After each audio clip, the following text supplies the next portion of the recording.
Assalamualaikum warahmatullahi wabarakatuh. Masih tetap semangat ya.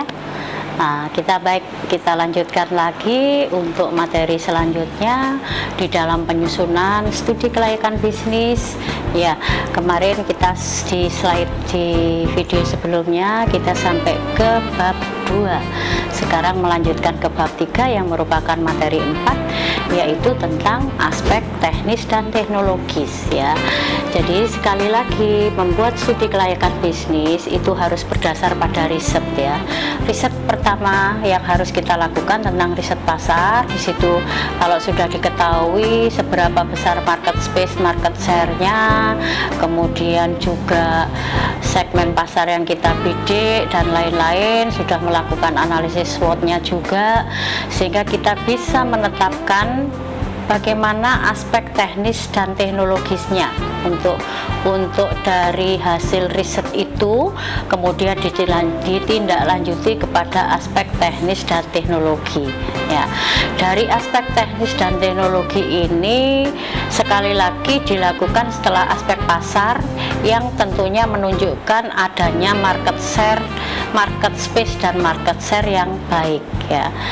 Dengan begitu, aspek teknis dan teknologis ini kita lakukan untuk mempelajari hal-hal yang berkaitan rencana teknisnya bagaimana terhadap pilihan bisnis kelompok yang sudah kalian tetapkan setiap kelompoknya. Kemudian kita perlu menetapkan rencana-rencana teknisnya tersebut sehingga nanti bisa dipelajari, dianalisis dengan baik tentunya, supaya nanti hasil analisis kita memang benar-benar baik sehingga mengakibatkan bisnis yang akan kita jalankan itu layak dan berjalan dengan optimal ya, sesuai dengan rencana yang sudah kita lakukan ya. Di dalam aspek teknis dan teknologis ada beberapa hal yang perlu kita cantumkan, yang perlu kita jelaskan di situ. Yang pertama adalah operasional usahanya seperti apa ya. Ini tergantung ya, berarti kalau kalian memilih operasional usaha bergerak di bidang jasa, industri maupun dagang, itu bebas, terserah ide bisnis yang sudah dipilih kelompok. Kemudian nanti setiap kelompok itu membuat analisis studi kelayakan bisnis sudah harus bisa menetapkan kira-kira lokasinya itu akan di mana. Saya mohon lokasi ini benar-benar lokasi, meskipun itu fiktif tetapi harus real gitu ya. Jadi misalnya begini, kelompok A atau si A itu membuat proposal bisnis tadi misalnya di angkringan, itu ternyata yang rencananya didirikan di Kutai, tepatnya di mana, di jalan apa, dan itu benar-benar harus kita perhatikan, harus kita lihat kondisi tempatnya kayak apa. Nah, pertimbangan tempat itu juga ya, kalian apakah mempertimbangkan tempat lokasi usaha itu dekat dengan konsumen ataukah dekat dengan bahan bakunya misalnya. Nah, itu tentunya kalau kalian belajar manajemen operasional, di situ ada pembicaraan tentang transportation method ya. Tapi ini mungkin bisalah disampaikan secara argumentatif saja tentang lokasi, dasar pertimbangannya apa. Kemudian juga dari sisi desain teknis dan produksinya ya, tergantung nanti bisnis yang kalian pilih itu seperti apa. Itu nanti secara detail harus dituangkan di dalam proposal tersebut ya. Jadi di sini manajemen operasional yang dimaksud tadi, operasionalnya itu adalah kegiatan bagaimana manajemen itu bisa merencanakan, mengorganisasi, mengarahkan, dan mengawasi terhadap operasional perusahaan. Nah, itu segala sesuatunya nanti silakan dituangkan di dalam rencana studi kelayakan bisnis yang sudah kalian susun ya, secara berkelompok. Kemudian kalau operasinya itu adalah kegiatan untuk bagaimana kelompok ini bisa mengubah input menjadi output yang tentunya lebih bermanfaat. Kalau bisa tadi dilakukan ATM, mungkin ada sentuhan inovasi, sentuhan kreatif di situ terhadap rencana bisnis yang kalian akan rencanakan tersebut ya. Jadi perusahaan di sini dalam rangka mendukung pengambilan keputusan masalah-masalah produksi semua yang ada di kegiatan operasional. Jadi tidak sebatas, kalau produksi itu kan usaha industri ya, tetapi kalau di sini kan kalian bisa dibebaskan usaha apapun yang dipilih ya, boleh jasa, boleh dagang, boleh industri. Nah ini nanti semuanya silahkan dituangkan sesuai dengan pilihan bisnis yang sudah ditentukan oleh kelompok ya, itu.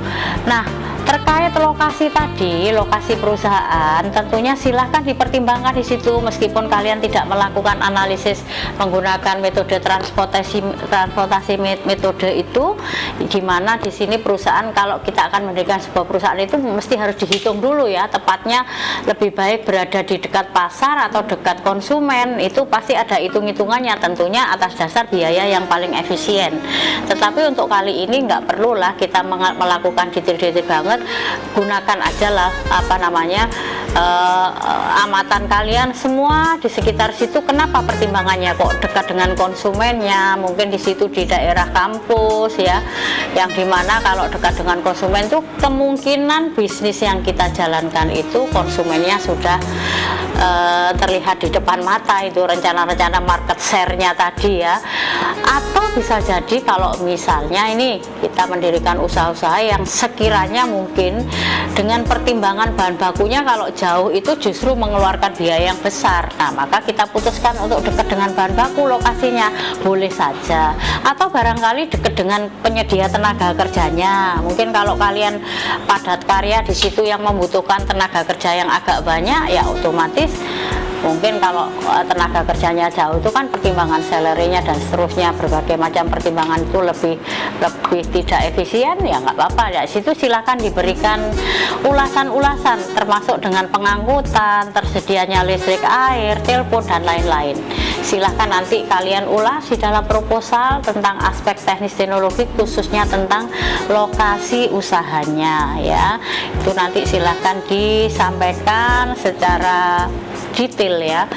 Kemudian juga desain atau teknis produksi. Di sini kalau kalian misalnya mau mendirikan sebuah usaha industri, nah kira-kira pastikan bahwa sumber bahan baku dan bahan penolongnya itu tidak mendapatkan kesulitan. Antisipasinya gimana itu? Kalau kita mau merencanakan bisnis ini, bahan bakunya apa misalnya, bahan penolongnya apa, itu pastikan bahwa itu sama sekali tidak ada kesulitan. Kalaupun ada kesulitan, antisipasinya seperti apa bisa disampaikan. Kemudian desain untuk memproses produksinya juga bisa disiapkan. Kalau misalnya kita membuat suatu produk yang ternyata supaya produk kita itu bisa diterima di masyarakat, kan sebaiknya produk itu harus unik ya, Nah, untuk bisa membuat unik itu kira-kira gimana ya? Nah, misalnya kalau saya sering sampaikan ke mahasiswa yang ada di Jember ya, Jember itu terkenalnya ada yang namanya suar suwir. Suar suwir itu terbuat dari tape, jadi semacam manisan gitu ya, terbuat dari tape yang rasanya memang benar-benar rasa-rasa tradisional betul ya. Tapi sebetulnya itu bisa kok dilakukan ATM. Suar suwir itu kalau tidak salah ada survei yang mengatakan orang kalau di luar Jember, di Pulau Jawa itu, saya punya teman di Bandung itu sukanya minta dikirimin suar suwir gitu, katanya kalau makan suar suwir itu seperti kacang gitu. Ada suar suwir itu kan manis, kalau menurut Bu Retno tidak terlalu ini sih ya, agak kalau misalnya makan itu enggak bisa terlalu banyak sehingga agak enak gitu ya kalau kebanyakan. Tapi ada di beberapa daerah itu seperti itu. Misalnya suar suwir itu mau kita kembangkan dibuat semacam suar suwir itu bentuknya itu ya jangan kotak-kotak berlapis-lapis, inovasinya dengan rasa-rasa. Sekali waktu perlu kan juga dipertimbangkan, mungkin suar suwir itu bidikannya sasarannya bukan kalangan remaja, dewasa, biasanya anak-anak tidak terlalu suka kan seperti itu. Nah, kita mencoba untuk memproduksi untuk anak-anak. Misalnya suar suwirnya bisa dibentuk seperti SpongeBob ya, seperti Upin Ipin. Nah, ini kan sangat menarik sekali ya, seperti itu. Nah, berarti kalau misalnya dibuat kayak begini, kira-kira nanti proses produksinya kalau butuh tenaga ahli itu seperti apa, itu bisa dijelaskan di dalam aspek teknis dan teknologi sekaligus peralatan produksinya ya, yang memungkinkan untuk membuat produk yang berinovasi tinggi tinggi semacam itu mungkin diperlukan seperti apa. Nah, kemampuan produksinya juga harus disampaikan di situ. Kira-kira nanti berdasarkan market share yang sudah ditetapkan, rencananya untuk tahun 2022 ini mau memproduksi berapa banyak, 2003 berapa, 2000 itu tentunya nanti berdasar atas estimasi penjualannya. Nah, nanti di bab berikutnya ada aspek ekonomi dan keuangan, itu akan dihitung secara detail ya. Kayaknya itu yang perlu kita lakukan, kita tuangkan rencana studi kelayakan bisnis yang ada di aspek teknis dan teknologi, itu berada di bab 3. Semoga kalian tidak mengalami kesulitan. Bu Retno yakin kalian pasti akan sukses luar biasa ya. Orang sukses itu tidak boleh mengeluh, tidak boleh banyak mengeluh ya. Apapun yang terjadi kita maknai sebagai proses pembelajaran ya. Insya Allah kalian akan sukses luar biasa. Selamat berjuang menjadi wirausaha sukses. Duit dan duit ya. Doa, usaha, ikhlas, tawakal. Berwirausaha pasti bisa, pasti sukses. Sampai di sini dulu. Terima kasih. Wassalamualaikum warahmatullahi wabarakatuh.